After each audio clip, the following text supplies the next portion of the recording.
Hello everyone, welcome back to the channel. Of course, it's me, Only Run Very Noob, and today we're bringing you something a little different. Um, as you know, Bright Lights is right around the corner, and it is a draftable set.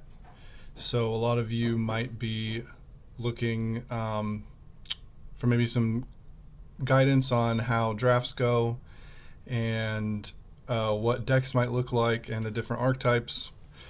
Last night I had the privilege to play in a Bright Lights draft that me and my friends had all won enough prize packs to put together a pod. I ended up going 3-0 in this pod, and I just kind of wanted to share my deck and my thought process and strategy just heading into it before pack 1. So going into this draft, I knew I wanted to play Teklo. I feel like Teklo is the easiest hero to just have like a basic strategy. As a Guardian player, I like to have a really basic sort of value-oriented strategy. So going into the draft, my plan was to take a lot of blues and to take as many attacks that were like 6 power for 3 resources and just sort of block 6 and send 6 and see if I could fatigue out the other decks that were trying to maybe boost a lot or play a bunch of cards and do cute stuff where I was just going to try to go for value. Um, it ended up working out pretty good for me. I ended up going 3-0. So I'm just going to go through the deck list now. Hero Teklo, weapon obviously the Teklo leveler, and I didn't take any equipment. There was equipment I could have taken like Cogworks, maybe even like the 1-block blade break, but I wanted my deck to be as close as 40 as possible, so I just didn't waste picks on those. When you're drafting, there's 16 card packs, I believe, and you take 2 tokens out, so it's only 14 cards that you draft, so you're only going to have a pool of 42 cards, and you're probably not going to want to play all your picks. Like, there's some really bad sort of like yellow cards that don't facilitate your plan. They don't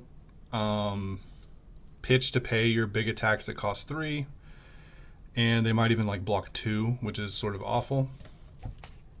I'm not sure if this is a good strategy, but it was my first draft, so just kind of went with it. I'm going to start with the Evos I got.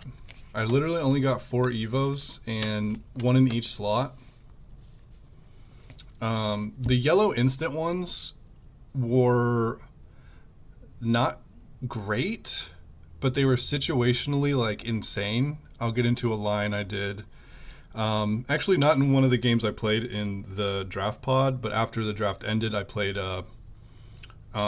just like a for fun game because we were very excited about playing and we want to practice. But anyway, my focus wasn't really to have a bunch of Evos and to get them into play quickly to start generating value or like use my hero at all. My plan was to just sort of be able to get 1 or 2 in play so I could start shooting my weapon eventually, but not necessarily needing to. Notably, the Majestic legs were very good. Once you get them into play, they just block like 3, 2, and then 1, which is just like a ton of value. The chest giving you a resource. Again, when your draft strategy is to draft a bunch of blues and a bunch of attacks that cost 3, it doesn't really... That 1 extra breakpoint isn't great unless your hands are bad.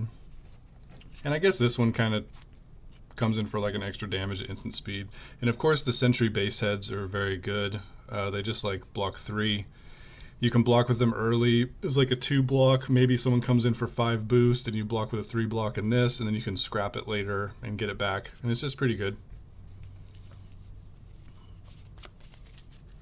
And then I'll move into the red attacks. So these are what I was valuing incredibly highly. These are what I was just not passing ever. Attacks that cost 3 and deal 6.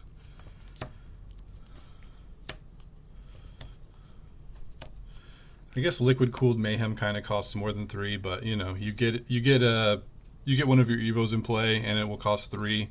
And later in the game it can even like be kind of insane. If it costs 2, it lets you shoot your gun with Go Again into this off of like a 2-card hand, which is just like very good for closing out a game.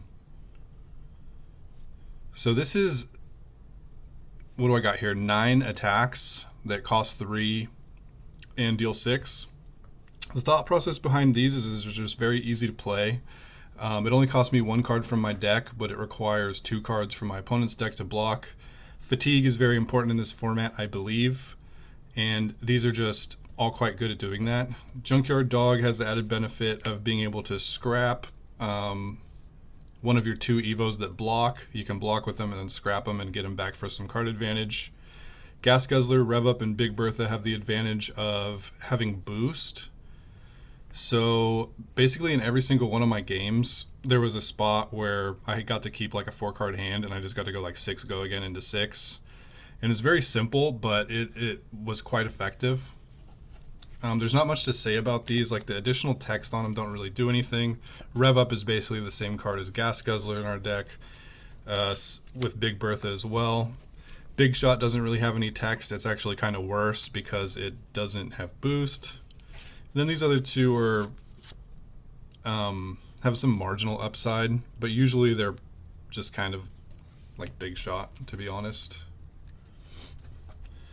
I'll just go down. I have some extra reds here. Red Firewall, very good card. It's just like value, right? It just block for 4.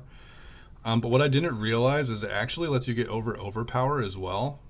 I had one of my opponents play like a big overpowered attack, and I got to just block 6 overpower with a Firewall and like a 2 block.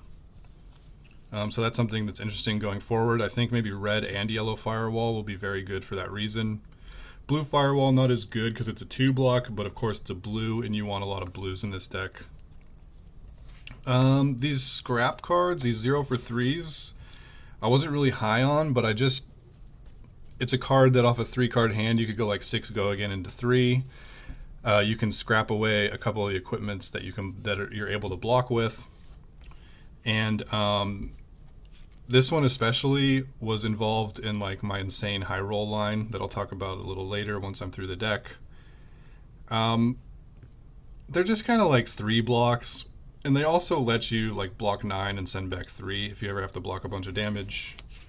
Overall solid, or maybe not solid, kind of mid, but the Firewall was very solid. And then I'll go into the yellows that I decided to play. Yellows are probably going to be the worst cards in your deck. They don't pay for any of your big red attacks, but they kind of do some stuff. So Infused Titanium is kind of like a 2-card 6, right? It's a yellow, so it sort of sucks. It's a 2 block, which sort of sucks. You're just never galvanizing. I don't play any items. But it's still 6 damage for 3, so that's why I included it, and I think you would probably always include a card like that. Big Bertha and Gas Guzzler and I guess Full Tilt, sort of filler. They do the same thing as the red attack for 6, except it's only for 5, and that's sort of why I include it. They're 3 blocks. Full Tilt is like a filler card.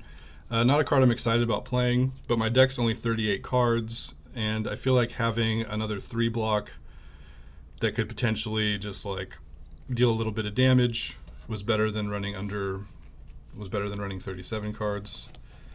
As you can see, my deck's not too exciting. It's very simple, but it was a strategy I wanted to test to see if it could be effective at all. And then a yellow Firewall. It's just a 3 block, and it gets around overpower. Then I'll move to my blue base. I have a ton of blues here. I want to say, yeah, how many do I have? 18 blues, and I separate them into a few categories. Mechanical Strength, very good. You pitch it early to play some stuff, and then when it comes back in the second cycle, you've seen all your Evos, and if you have all 4 of them, it's like 3 for 7, which is quite insane. But this first section is blues that attack for 4. So in the late game, you can just leak like a damage if they only want to block with 1 card. They're, nothing too exciting, but for a blue, it's probably like the best sort of blues you can get. The next section is blues that block 3. You play a bunch of them. A bunch of them have boost, so in the end game, you can kind of go again a lot when people are like blocking out if they're like at 1 or 2 life. Usually not too necessary because they'll fatigue before you. If they're boosting all game and you're just kind of blocking 6 and sending 6, nothing too exciting, but you definitely want a lot of blues in this sort of build. And then these are kind of the worst blues in my deck, and maybe even the worst cards in my deck. They're the 2-block blues. Gigawatt, I guess, works. Gas Up doesn't really work because we're not boosting a lot. Infuse Allies is not that exciting because you'd almost always just rather pitch it to your weapon than actually play it for 2. And Torque Tuned as well is, I guess it is 4 damage, so maybe it could go in the first section, but it blocks 2, so I included it in the 2-block section. So that's the deck. It's kind of funny. This is mainly like a Bravo channel, and I definitely went into this draft wanting to build a deck that resembled like a Guardian with like, I wanted to have like half of the deck be blues and just sort of like 2 cards send 6 and outvalue my opponents and force them to fatigue themselves, and it sort of worked out. So let's see. I just want to talk about the one line I did to one of my unlucky opponents because it was truly disgusting and sort of funny. So I had a hand like this, and I had Evo Steel Soul Tower in Graveyard. So of course, I'm looking at my hand and I'm like trying to figure out how I can play this Steel Soul Tower and if it's worth it. And then I ultimately decide it's not worth it to like give up all my tempo. I think I had like 3 cards in hand and like the Gas Guzzler and Arsenal or something. So I pay 3 to come in for 6 boost go again. And the boost card I hit is Evo Buzzhive. So I don't know if you can see where this is going, but it's going to be very gross. So I come in for 6 go again. I play Evo Buzzhive, giving me 1 resource. I play Scrap Compactor, banishing this, or scrapping this, also allowing this to be played as an instant. And then I pitch up to 4 to equip my boots. I was definitely going to lose this game until I hit this turn. And as soon as I hit this turn, I think I had maybe no chance of losing. It was just such an insane tempo swing. Being able to attack for 9, give my gun like +2 Evo bonus, and then have 6 block and armor was just quite insane. And I think it was even funnier because it required like such a lucky banish off the top from boost to even work. If I don't have that lucky banish off the boost, that's like 2 less Evos and 6 less block that I play that turn. So because I binked it off the top, I just kind of got to win the game, and I thought that was pretty funny. So yeah, that's about it for this video. I think this draft format is incredibly deep.